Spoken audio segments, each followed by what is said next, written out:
So we're going to talk about fishing, Monterey fishing. And Monterey has always been known kind of as a fishing community, and that's kind of a misnomer. And the truth is, Monterey really has always been a tourist community, at least since the Southern Pacific came in and built that beautiful Hotel Del Monte.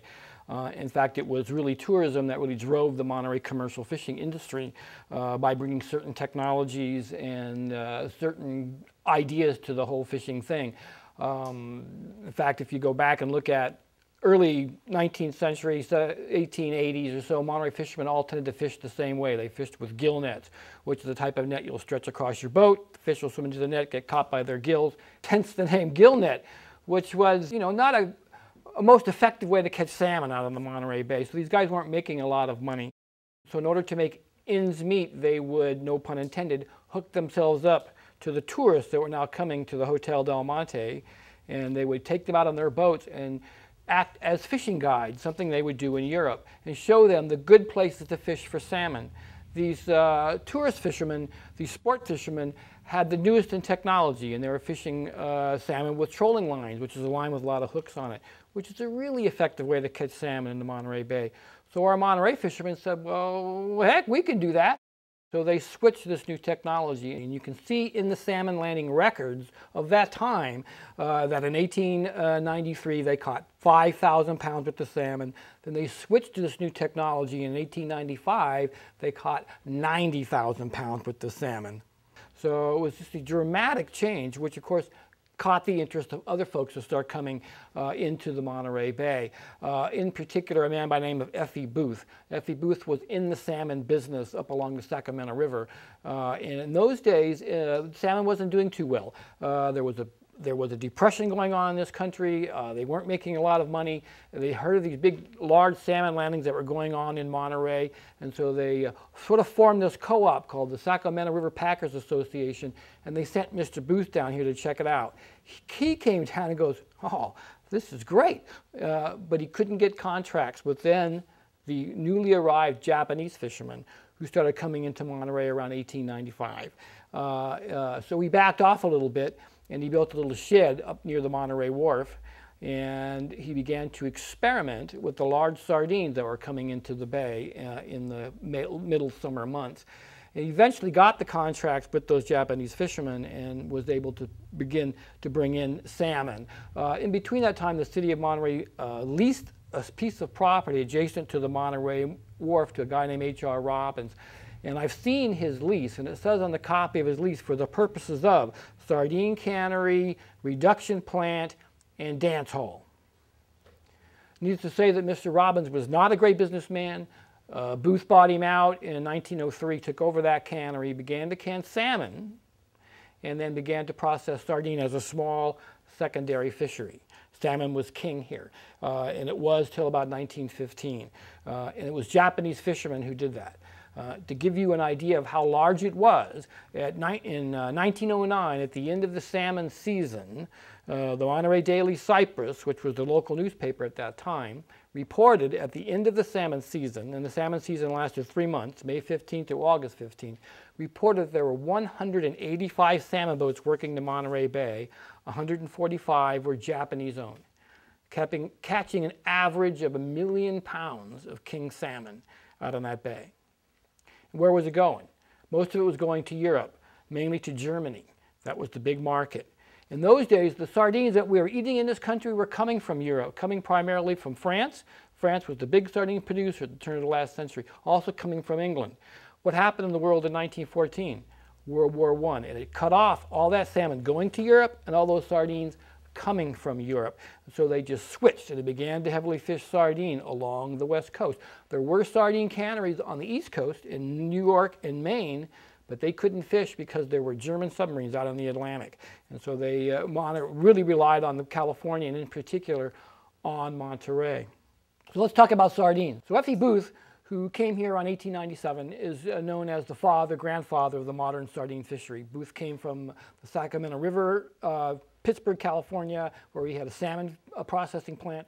He came down here for salmon and began to experiment with the large sardines as a small secondary fishery, but continued to can salmon. When the salmon fishery began to change because of World War I, and there was a demand for sardines. He began to switch and began to heavily fish sardine along the West Coast and in Monterey. He really developed a lot of process. His cannery was adjacent to the Monterey Wharf.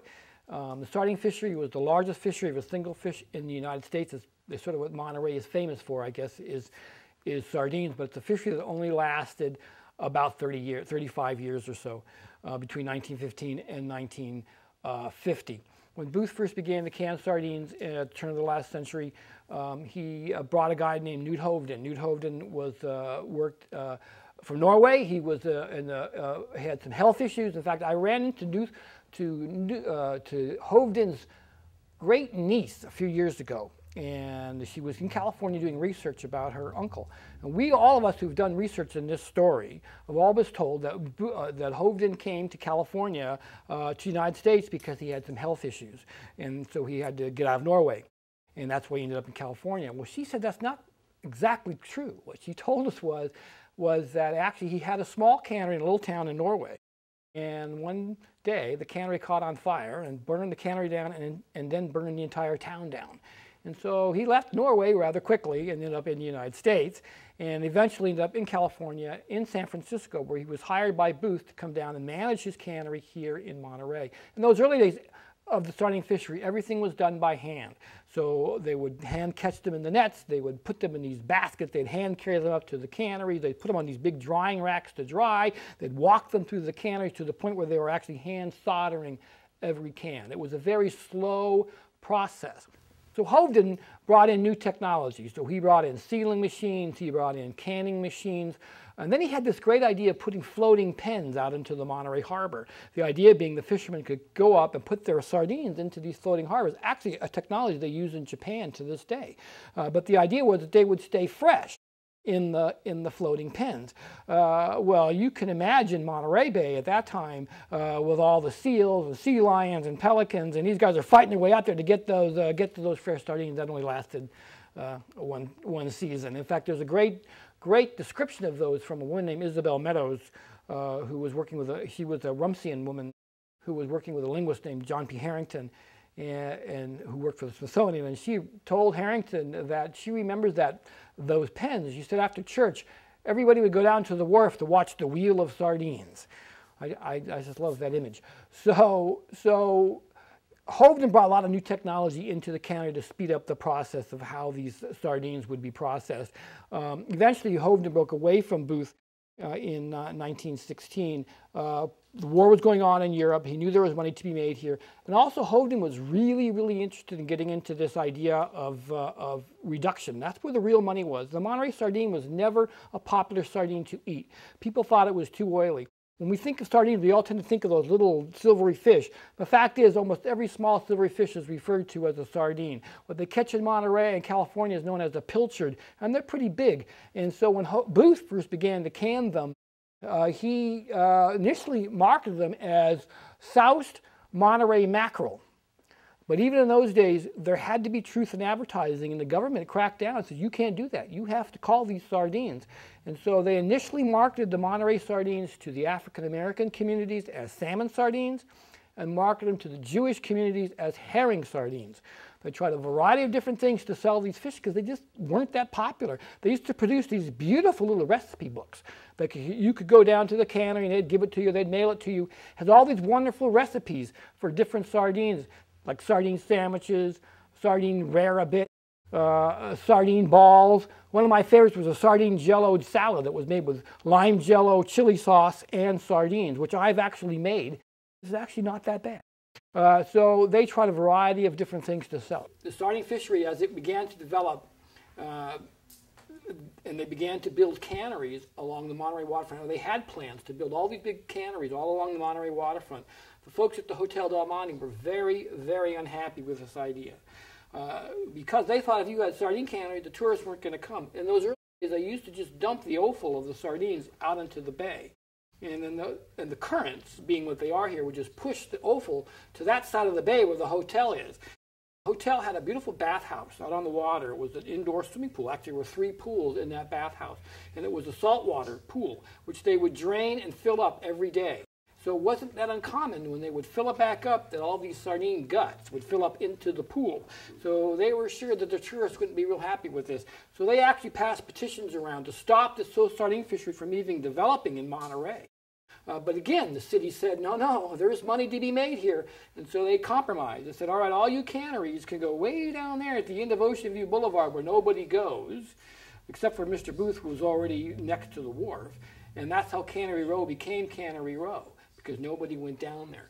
So as the industry began to grow, the technology changed, the boats got bigger, the nets got bigger. We started in 1915. There were 2 canneries operating, and there were maybe 60 Sicilian fishermen here. By 1919, at the end of World War I, there were now 9 canneries, full-time canneries along the Monterey waterfront, and almost 400 Sicilian fishermen here fishing sardine. It was big, big business. But again, the money wasn't so much in the canned product, but the money was really in the byproducts. What we call reduction, where they're taking the heads and tails, the oval, oftentimes the whole fish, where they're grinding it up for other products, in particular fish meal, animal feed. The next time you go to the market and you buy a Foster Farms chicken, you can thank the Monterey sardine for that chicken. Because prior to 1920, the chicken industry in California wasn't doing very well. People didn't eat chicken like we do today. It was kind of expensive. They began to produce this cheap chicken feed out of the heads and tails and offal of the Monterey sardine. The chickens loved it, thrived on it. More and more chickens were being produced. The price of chicken went down. People began to buy chickens. My friend Bill Ripley, who was a retired biologist for the California Department of Fish and Game, used to say that Foster Farm chicken owes its life to the bones of the Monterey sardine.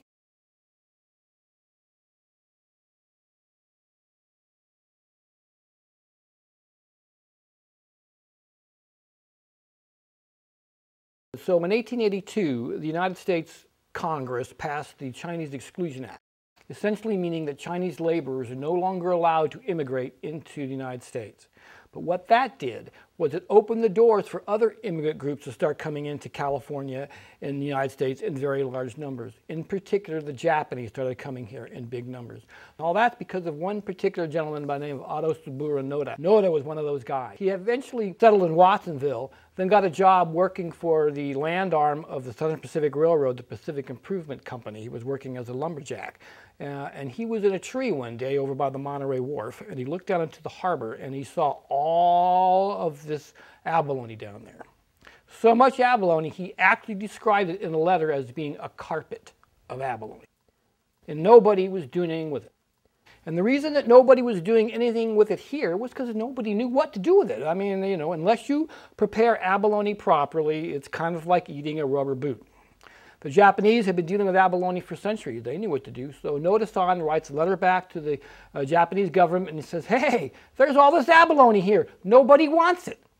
The government of Japan sent a guy here named Jinesuke Kadani. Kadani was in the abalone business in the Chiba prefecture of Japan. He comes over and he goes, wow, this is great. And he sends back to Japan for some abalone divers known as ama, or free divers. They came over. These were men at the time. They dressed in their traditional ama diving gear, which just consisted of a little white cotton outfit with a pair of goggles that had pig's bladders on the side that they would squeeze to help release the pressure. They got dressed that first morning, went out into the bay, jumped into the water. Then about 10 seconds later, they jumped back out, and they said, Kadani-san, you didn't tell us how cold that water is. There is about a 15-degree water temperature difference between Monterey and Japan, where these guys came from. So around that same time, they were experimenting then in Japan with helmet gear, with the big heavy brass helmets and the big heavy canvas suits. So they sent for some helmet divers. They came over and they began to helmet dive for abalone into the Monterey Bay. But even for those guys, that water was too cold. So they would take wool sweaters and they would tear them apart and they would actually make this wool underwear. Eventually, they all learned how to knit, and they started to knit their own wool underwear. And they'd put a pair of that on, sometimes 2 pairs. Then they'd put on the canvas suit. Then they'd put on about 75 pounds with the lead weight to their front and back. They would tie lead to their shoes, bolt on the helmet, then go down into the Monterey Bay. In the early days, they would hand pump the air down to the diver. So it usually took 2 to 4 guys on that pump. So the deeper he went, the harder it was to pump.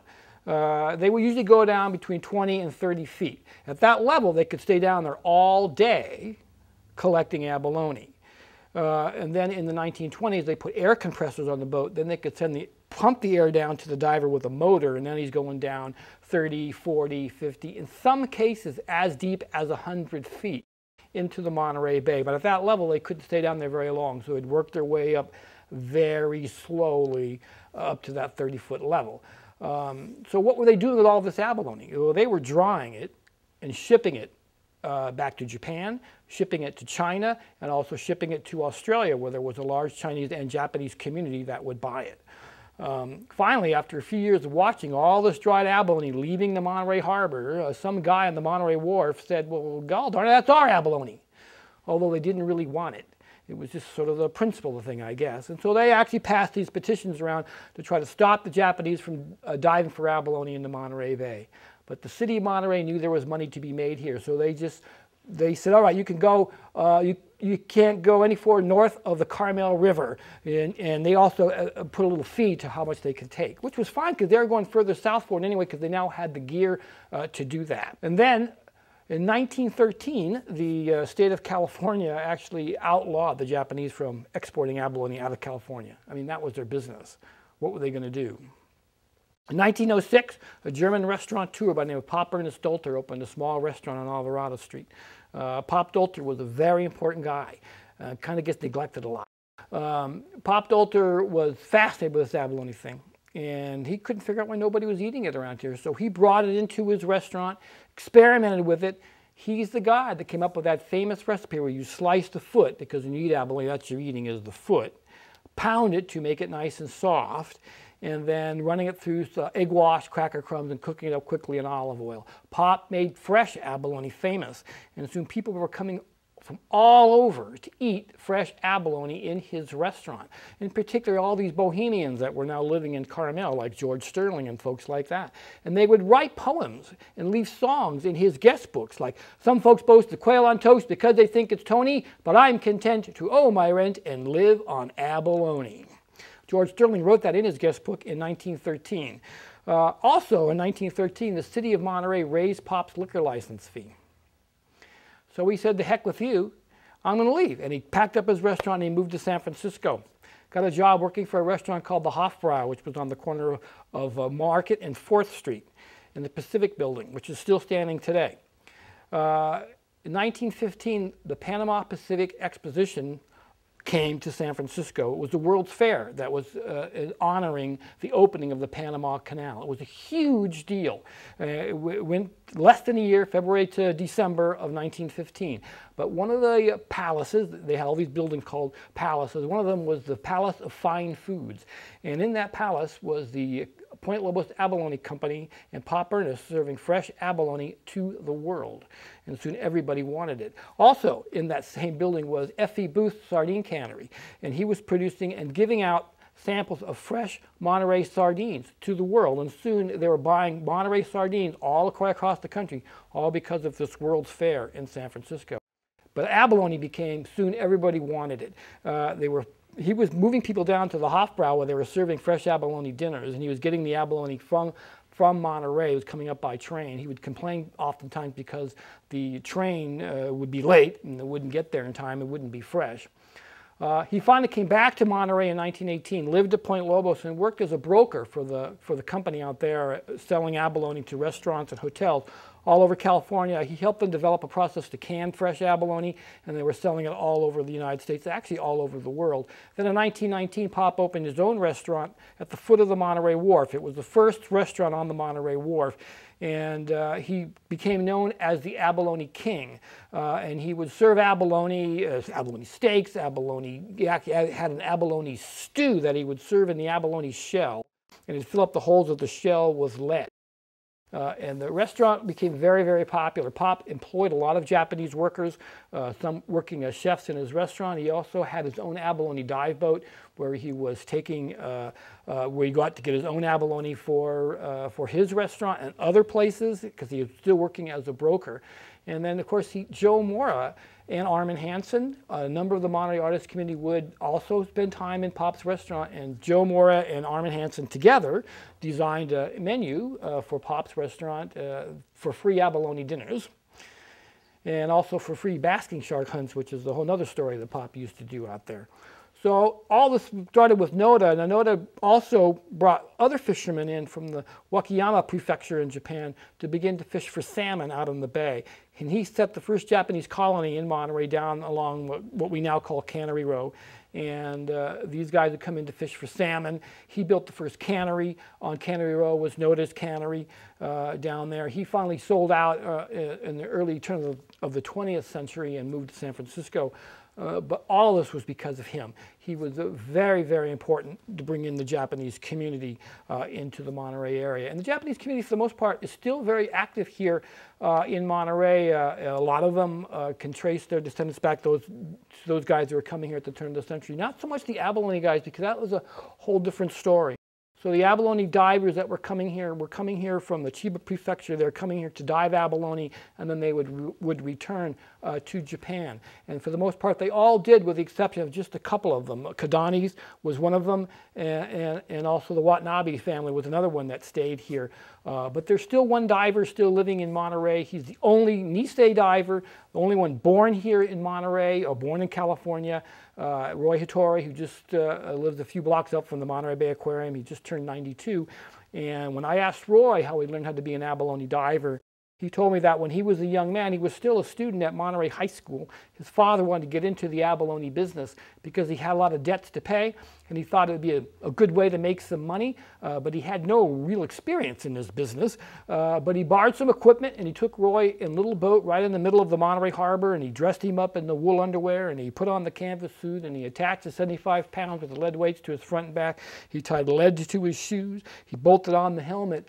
Then he just sort of tossed him off the side of the boat. Said, "You start running down there." And that's how he learned to be an abalone diver. Luckily, the older divers sort of took him under their wing and showed him what he was supposed to do. I asked him if he ever had any problems down there, and he said sometimes the currents would be really strong and kick up rocks. And one time a rock hit him in the helmet and cracked the glass on his helmet. I mean, you're 30 feet below the Monterey Bay, you just cracked the glass on your helmet. What are you going to do? I mean, you want to get to the surface, but it's going to take a long time to pull you back up. So what he did, I think, is the most remarkable thing. He just reached into his abalone basket, which is a little knit bag that he would carry, pulled out the abalone, which just is a big marine snail, took the abalone and stuck it on the glass. The abalone sealed up the crack and stopped the water from coming in. Then pulled on his lifeline, went to the surface, they changed the glass, they started all over again. Japanese were very, very safety conscious. As far as we know, they never lost any divers through any kind of accident like that. But because of Pop and his famous recipe, because this industry would have died in 1913, but because of the demand for fresh abalone, by 1920 there were 9 different Japanese abalone companies operating off the Monterey Wharf. Prior to World War II, 80% of the businesses on the Monterey Wharf were Japanese-owned. Abalone processors and fish markets, all big business, all because of Pop. And so in Japan today, if you go to Chiba Prefecture, they come from a place called the Boso Peninsula. It's about 2.5 hours southeast of Tokyo, in a town called Tateyama. Actually, there's a series of little towns around Tateyama. And if you go to these little towns, I've been there a number of times, and the first time I went there, I was given a little tour around this old Japanese neighborhood. And the gentleman I was with would point to the different houses. He goes, "Oh, diver house, diver house, diver house." All these houses that divers lived in that came to Monterey over 100 years ago. Well, for the most part, their families still live in those houses. So we went to visit them. First thing that we saw in every single house had this, was a shrine to Monterey. We had no idea this existed. We had abalone shells. I measured them. That hung in their house. That came out of Monterey Bay over 100 years ago, abalone shells that were over 14 inches long. That's world record size. It's just an amazing story and an amazing connection to Monterey and Japan that still exists today.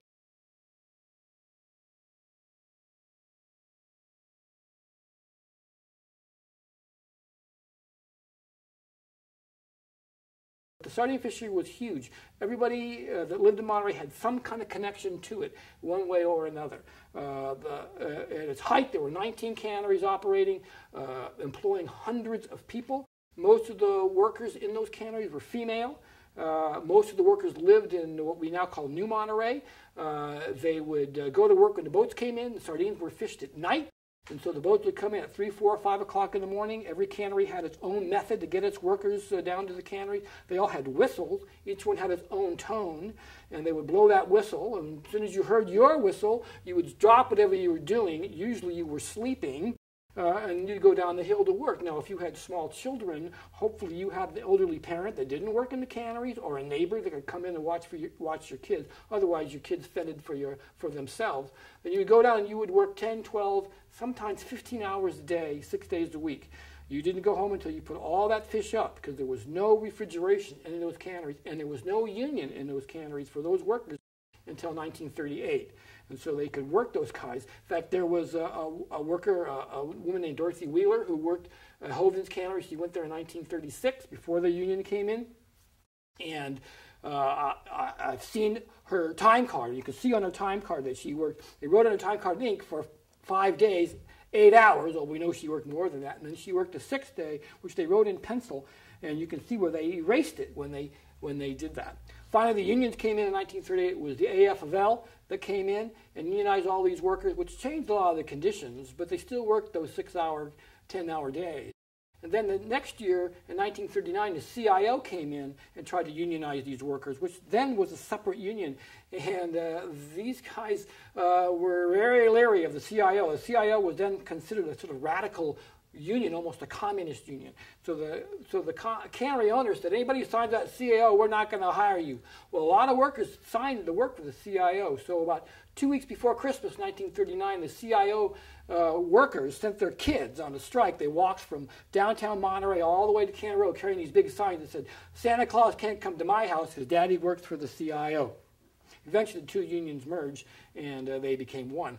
The boat owners, the cannery fishermen, all had their unions, and they had them from the jump. But there was mostly boat owners that had those unions.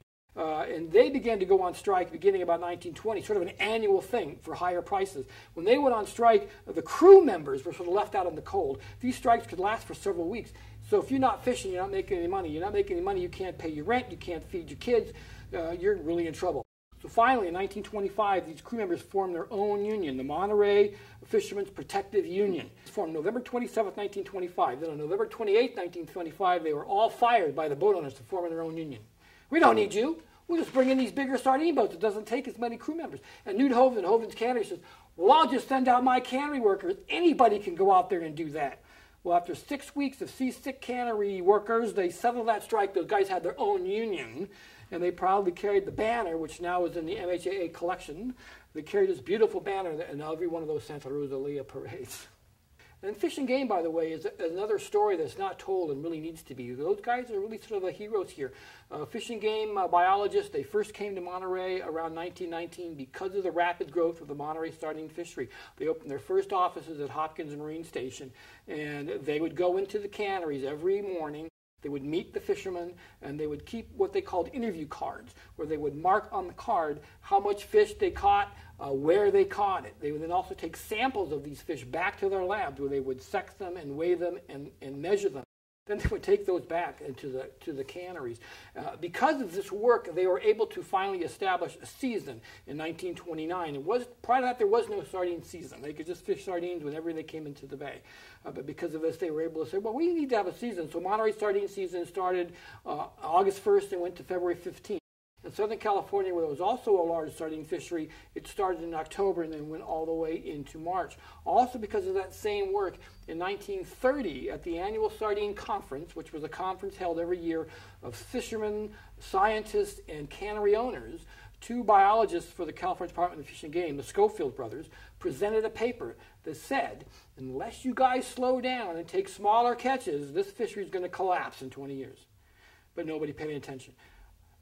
The cannery owners would just hire their own scientists to come and tell them what they wanted to hear. Fish and Game guys had no power. All they could do was make recommendations. All the power still does today with the Fish and Game Commission. The Fish and Game Commission is a group of political appointees.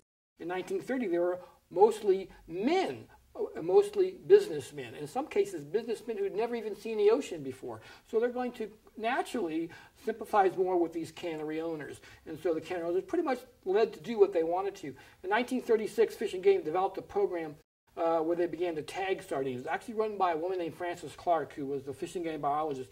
She was way ahead of her time. Frances Clark is the first person within Fish and Game to get a PhD, which she received in 1925. And so they weren't sure what to do with her at that time, so they made her the librarian. She eventually went on to run all the sardine programs that they did for Fish and Game. One of them was this program where they were tagging sardines. They'd go out into the bay, they would either catch them themselves or they'd get them from the fishermen. They would then open up the sardine right underneath its anal fin and then insert a small numbered metal tag. Then they would take firecrackers or cherry bombs and throw them over the side of the boat to scare away all of the sea lions. Then they'd dump the fish back out onto the bay. Then she had installed in all the reduction plants big 50-pound magnets.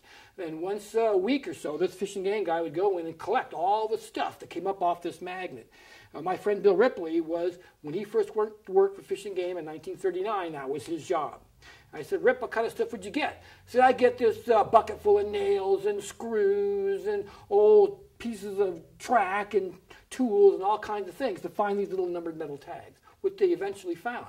It was a very successful program. Because of that program in 1939, at the Frances Clark in the Monterey Herald, they used to do an annual sardine edition. She wrote a big article that said, again, you guys need to cut this fishery in half. At that time, the large sardines began to disappear, and people were wondering, well, what happened to the large sardines? She said, well, they're all in the cans. When the fishery finally collapsed in 1950, Frances Clark is the only government official, state or federal, who stood up and said it collapsed because you guys didn't listen. But it did collapse for a variety of reasons. And in fact, overfishing is really a minor reason why it collapsed. They took an average of 235,000 tons of sardines out of that bay every year. But we now know that sardines and anchovies run in cycles, and that there are marine geologists who have been doing work in shale in the last 10 or 15 years or so. They pull up these core samples of shale, and within those core samples are all these fossilized fish scales. And they can see, and this goes back hundreds of years, every so many 30 or 40 years, sardines and anchovies make these big disappearances, then they make these comebacks. And in fact, the Monterey sardine has a fully recovered fishery today. And they have fully recovered on that bay. They have not reached the numbers that they were in 1938, when people said you could walk across the bay on their backs, but they will eventually. But there just isn't a real market for them anymore. People just don't eat sardines like they used to. Monterey Fish Company was canning Monterey sardines up to the late 1990s, but they stopped because they couldn't compete with Mexico. I took a photograph in the Tsukiji fish market in Tokyo, Japan, about 5 years ago, of a Monterey Bay sardine for sale on that fish market. So that's where the market is. It's all in Asia today.